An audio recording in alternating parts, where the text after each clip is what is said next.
These ancient obelisks were mysteriously attuned to my spiritual essence. By simply touching the symbol, I could safely preserve an imprint of my soul, and thus create a milestone to which I could return when weary, and from which I could resume my journey.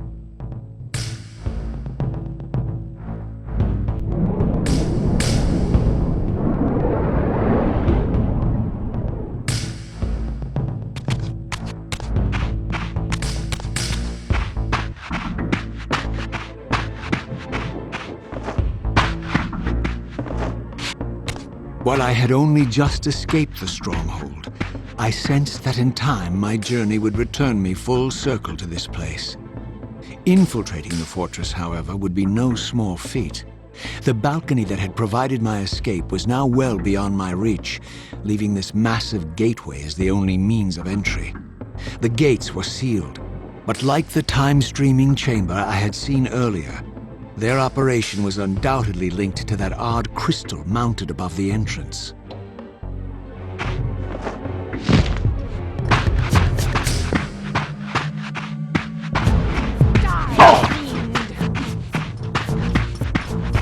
Here it comes!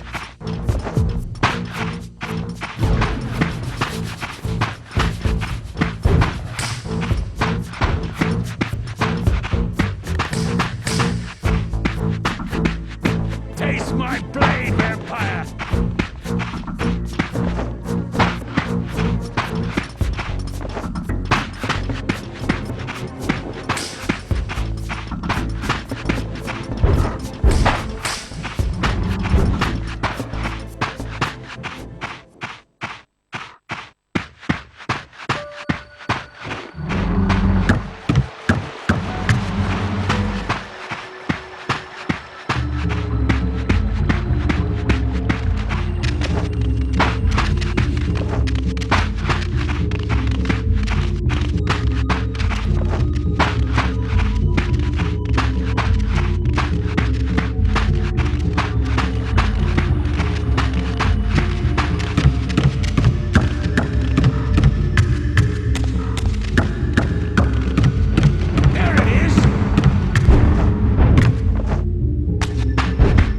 These vampires had nothing in common with the deranged jackals I left behind in Cain's derelict empire.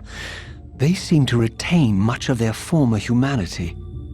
In this era, vampires were clearly not the uncontested predators we had been. These creatures were hunted mercilessly and oppressed. And while I still believed that vampirism was a plague and had to be wiped out, there was nothing noble or righteous in this crusade. This was simply ruthless persecution.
The pillars of Nosgoth, pristine, whole, and uncorrupted. I had never beheld them in this undefiled state, yet something profound and indelible resonated within me at the sight. And there, waiting at the very heart of the pillars, was the canker that was destined to destroy them.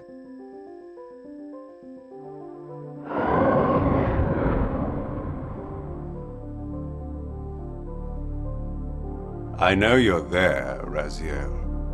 Mobius led me to you, Cain, though I might have guessed you'd meet me here. And if Mobius told you I was hidden on the underside of hell, would you throw yourself into oblivion to pursue me? Mobius trawls for the ignorant and unwary, hauling his gasping prey from the streams of their destinies. Stay out of his net, Raziel. Spare me your elaborate metaphors, Cain. I have pursued you here for one purpose. You will pay for your betrayal, and balance will thus be restored to Nosgoth. And whose will is satisfied then? The will of Raziel or Mobius?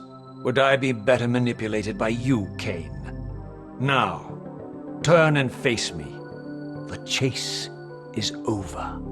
This isn't a chase, Raziel. We are merely passengers on the wheel of destiny, describing a perfect circle to this point. We've been brought here for a reason. I've seen the beginning and the end of our story, however, and the tale is crude and ill-conceived. We must rewrite the ending of it. You and I. Face me, Cain. Even you shouldn't die a coward's death. Isn't it customary to grant the condemned a final request? I recall no such courtesy from you. Indulge me, Raziel. All I ask is that you listen. This is the sublime moment of our undoing, Raziel. The ineffable fulcrum upon which swings the entirety of our history.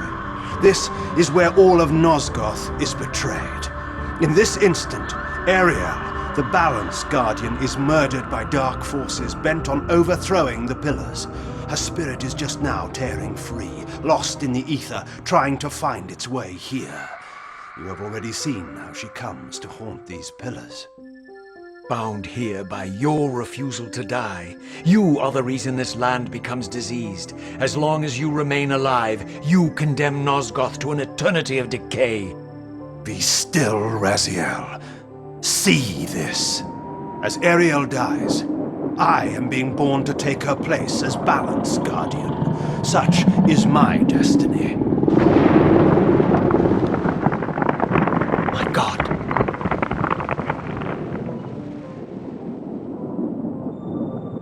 At the moment of my first cry, Ariel's beloved, the Guardian Nutraptor, finds her corpse. Racked with grief and tormented by suspicions of treachery, Nutraptor plunges into a madness which overflows and infects all of the Guardians who are symbiotically bound, including me.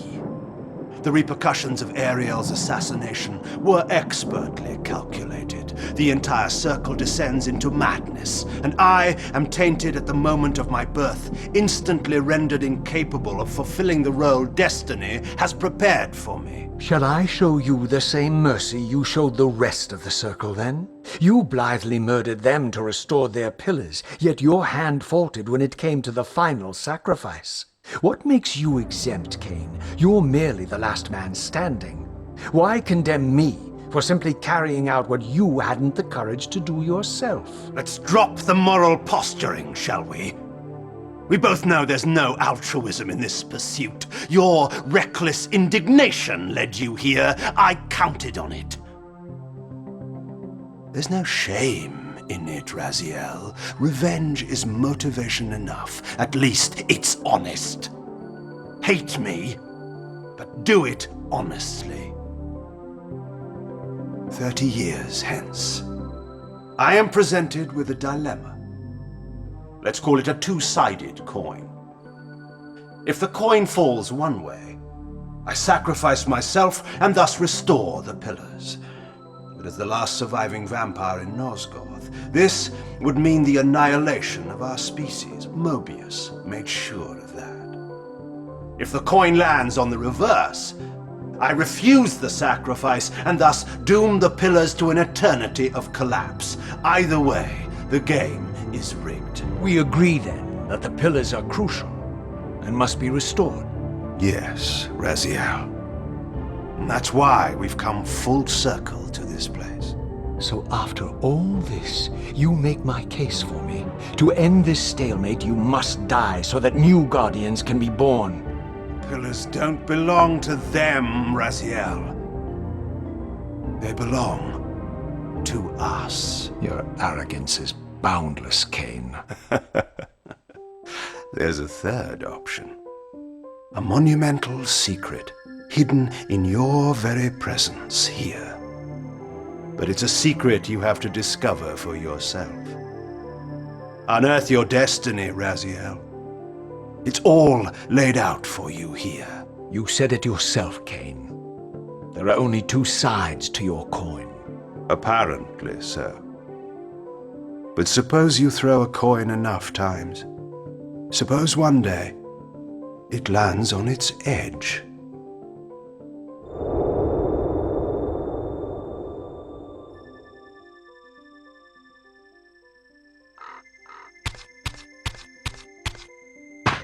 I didn't know what impulse stayed my hand, why I had so willingly allowed Cain to escape me when I had pursued him for so long.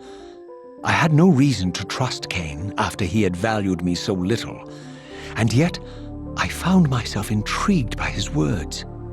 I had been too cruelly used to so gullibly play his pawn, but if this world truly had secrets to divulge, I was determined to expose them.